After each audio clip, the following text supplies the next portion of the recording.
I'm finally back, and I figured since I'm coming back, to YouTube for a little bit, I figured I'd start with something a little different than a gaming video.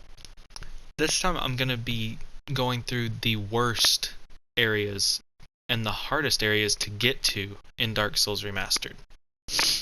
So I'm just gonna be giving like what I think are the worst areas in the game to try and get to, because they're just an absolute bore to get to.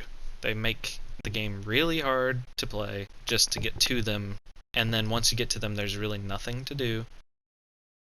So yeah, that's what this video is going to be about. Hope everybody enjoys it. So first up on the list would have to be Sin's Fortress. Just getting through it, it's kind of annoying. Mainly just trying to get to Anne Orlando in general. You have to go through this entire fortress just to get to Anne Orlando and progress the game.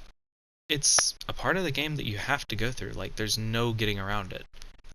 I mean, even the skip is getting into the place, not getting through it. You still have all the horrible traps you have to go through, basically all the traps, all the enemies, they're perfectly placed to screw you over in this area and make life basically unsurpassable. You can unlock shortcuts like this one, but they're not worth it. That shortcut is only available once you reach the end of the area. Other than that, there's no point in it. But there's so many things, like what just happened to me right now. There's just so many things bad in this area. There's traps on the floor like these that shoot darts at you out of every corner. There is a little itty-bitty enemy or even a big enemy that just want to destroy you. Like this guy. He's usually asleep. I don't know where he just went. Oh, there he is. He's usually asleep, but the ball just hit him, apparently, so he got hurt. And I just basically died. It's a bad area. It's very annoying. Luckily, I've made it through it, because I've beat the game already. But that is my first area. On my list, at least. The next area on my list would have to be the catacombs. This area you can access from the beginning of the game. And normally, any other game, it would be fine to just run to this area haphazardly, not worrying about any of the enemies, not even worrying about, well, dying. You don't really have to worry about that. But in this game, this is a big no-no to come here first. Because not only are you berated by these little skeletons that basically just want to kill you, you have to walk around on a very narrow path that if you aren't killing them, they will follow you down. It's just not a good start. Then you have to go through this area that is literally darkness as more skeletons and more skeletons appear. And then you have to deal with the floating heads that also blow up when they get near you. Then you have to go down a ladder. If you didn't know the ladder was there, you would fall. Everything about this area is just bad. It's all darkness, no light. Then you have to go to another little area that's very hard to see. By this time you're already berated by skeletons. Then you have to go to a little hole in the wall that's barely even there. Fight a pyromancer, open the door, and then rest at the bonfire. If that's not enough, you still have the rest of the area. That's not it. Everything about this is just bad. It's all darkness. Still not the worst area though. You can get through it, and it is a chore, but it's still doable. Once you get through that, you have a decently lit area. It's not the best, but you can see. The only problem is, so can the skeletons, and they're everywhere. This area is nothing but skeletons, hence the name of the crypt, the catacombs. That's what it is. It's all dead. They're everywhere though, and they pop out of walls, they pop around walls, they build themselves from the ground up, they jump out of holes, they shoot arrows, they literally just appear on the ground. They're everywhere. This is a bad place. If you hate skeletons, if you hate archers, if you hate everything that has to do with the dead, they are here. And not only are they here, there are multiple ways to go which involve them. It's a very, very precarious area because not only do you have to deal with the skeletons or the items that are basically there to stab you like this one, You have to deal with the skeletons blocking you in and then killing you and forcing you to go right back to the bonfire, which is literally at the beginning of the area, meaning you're going to have to fight for a while if you want to finish this area. It is a necessary area because you have to get the Rite of Kindling, which, I mean, it's useful, but it's more about getting to the next area. But other than that, this area is just a time chore. It's a big old crunch. Once you get through the basic enemies, it becomes a lot easier. Killing the pyromancers kills the skeletons in general, because you could just swipe through them then. It doesn't really become that bad after that. My friends will say that it is the worst. Not me. I'm fine with it. But the area after it is the worst. Remember how I said that the next one's going to be the worst? Yeah, it's the worst of this area. It's pretty bad. You literally can't see. Like, everything is darkness. If you haven't noticed, I can't see forward more than an inch. Everything is out to kill you in this area. There's a lot of big enemies that will knock you off the side. There's just no light other than these. Also, Patches is here. Patches is a nice guy, except whenever you're rude to him. So, yeah. But you can't see a thing. Like, this area is total darkness. The only way you can navigate it is if you have a torch or if you have a sunlight maggot. Everything about this area just screams for help. You have to deal with these big lumbering enemies that basically glitch you through the wall or knock you clean out of the map. Everything about it is just bad. You can't see where you're going. There's no way to actually navigate without light. Everything points you towards the light, but the light is bad. Every enemy huddles around anything that resembles light. If you see one of these little lights glowing, like right on my screen, if you walk towards it, yeah, you might make it. You might. Or you might run into something like this that's waiting for you around the corner. That's how this little area works. It's very small and has lots of pitfalls like this one. You keep walking to go to that, you're going to die. Even if you try to find a way around, something's going to push you off. I found a slight way around right here, but, oh, where'd it go? That light is gone. And if I drop down, I will most likely die. As everything in this game goes. Death. The fourth place on my list just has to be the Duke's Archives. Because it is just a labyrinth, a literal labyrinth to run through. Once you find the bonfire, even then it isn't better. It just makes it longer. Because you have to backtrack your way back through it just to get back to where you were. Everything is just out of place. Like, there's no way you can find your way unless you have a guide. Everything is strong in this area too. Like, the current build that I was using when I ran through it my first time was a strength build. I was able to do just fine. This build that I'm running right now is a katana build. It does no damage to them. It takes so many hits just to kill an enemy that the basic ones take 4 hits to kill. And that's not counting the mages, and then the crystal golems outside. Those take such a long time to kill, because they're such a bore. Everything in this area can kill you easily, very easily. Even after you go through all the hardship just to get through that area, you fall into a weird crystal-like area that's filled with the golems. And that's just not fun, because you have to literally track your way through a non-existent plane just to get to this boss fight for Seath the Scaleless, a dragon with no scales, who has his own little fortress. And the way that you get to it is over these platforms that literally don't exist. Along with the blue crystal golems, you have the golden crystal golems, which are stronger, have almost double the health, and just, they are horrible. They can really knock you clean off the platform without you even knowing that they're there. Everything about those areas, this area is bad. There's so many places where there's just no floor for you to look at. You don't know if you're walking on the platform or not. Everything is so terrifying because you don't know if it's going to be your next step that kills you. Everything about it is just out of place. It's a straight fall to death.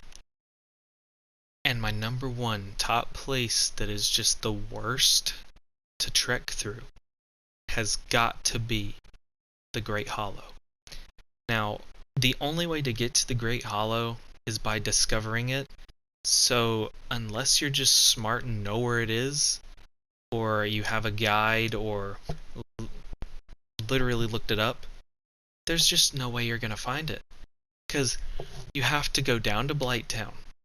And that's the worst part, Blighttown. Like, Blighttown's not that bad.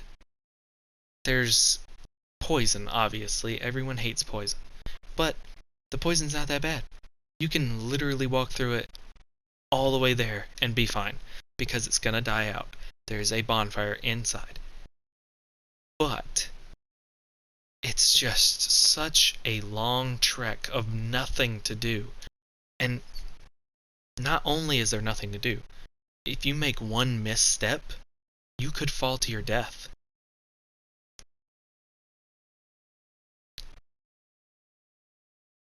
You have to take such a run just to get to the area.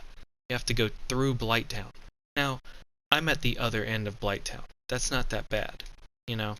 If you're coming into Blighttown, it's much worse, because you have to go through all those blood-sucking enemies, everything that's up there on the rafters, everything that's going through, all the toxic dart-shooting men, everything. You have to get all that before you can even step foot near this area. So for anyone who doesn't know what or where the Great Hollow is, you have to leave from the bonfire at the bottom of Blighttown. Then you have to trek your way through the poison. It's not a long walk before you come upon a tree. A very old tree that's just laying here with one root going straight through the ground. That's where you want to go. You want to work your way past the maggots that are on the ground, and you want to run onto that root.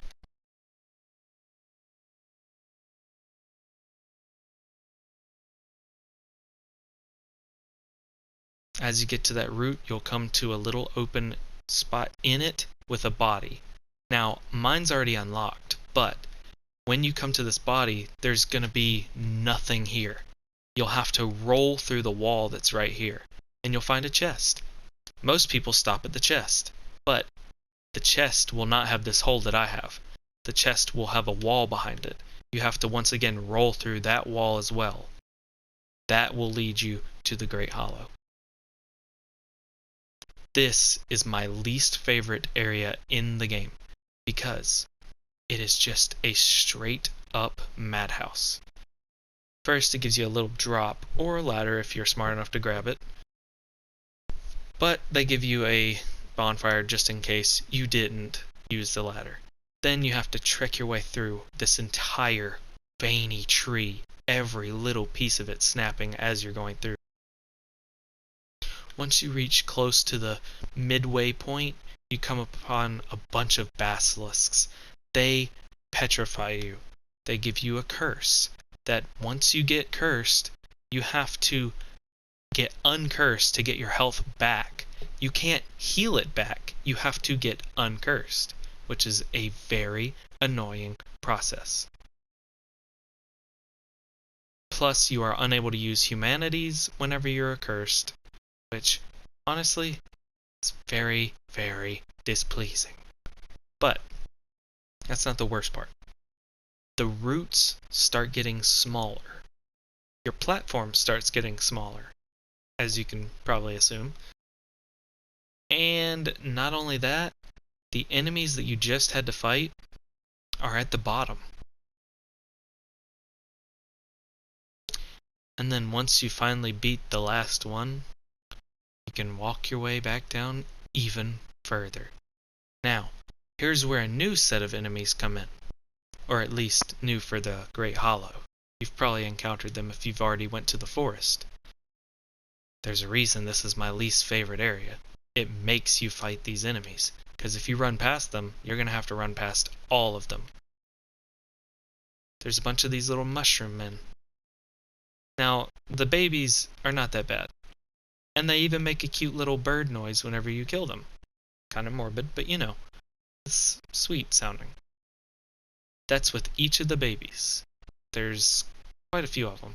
They still punch like little trucks. They hurt real bad.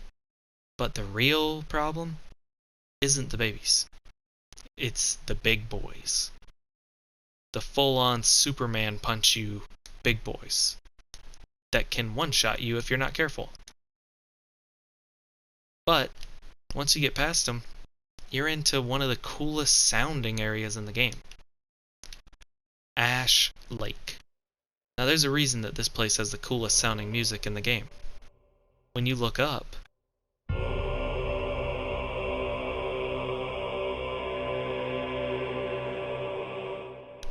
you're blessed with the sounds of the gods. But this area is still dangerous. It may sound cool, but you have to fight another Hydra if you want to go through this area, unless you want to try to run from it.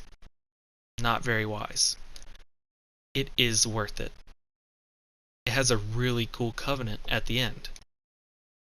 What's creepy about the Hydra is he will fly over and land in the water next to you to make sure that he could still fight you from across the map. But if you run fast enough, you should be able to get out of his way.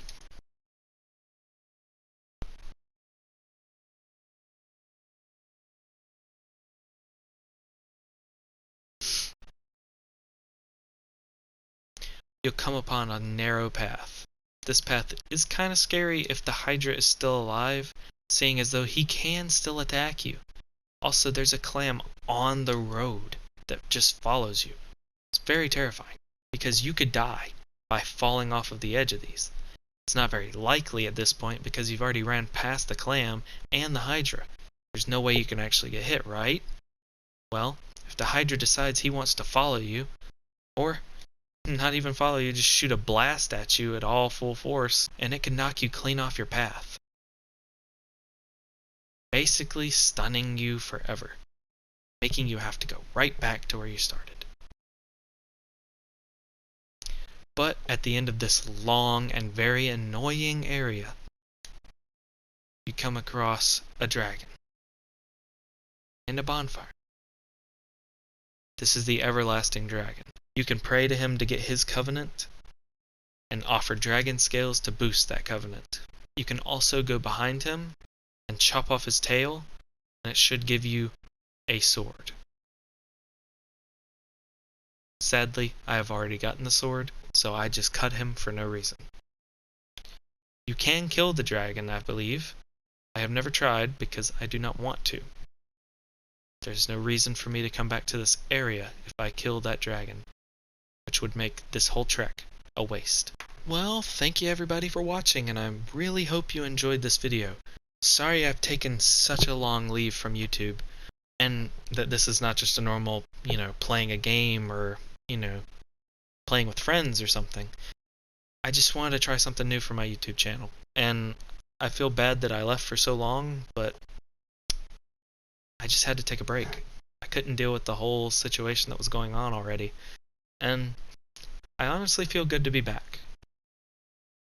And I hope everybody still wants to watch the stuff that I put out. It might not be the best, but I try.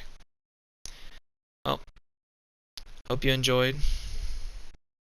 I'll see you next time.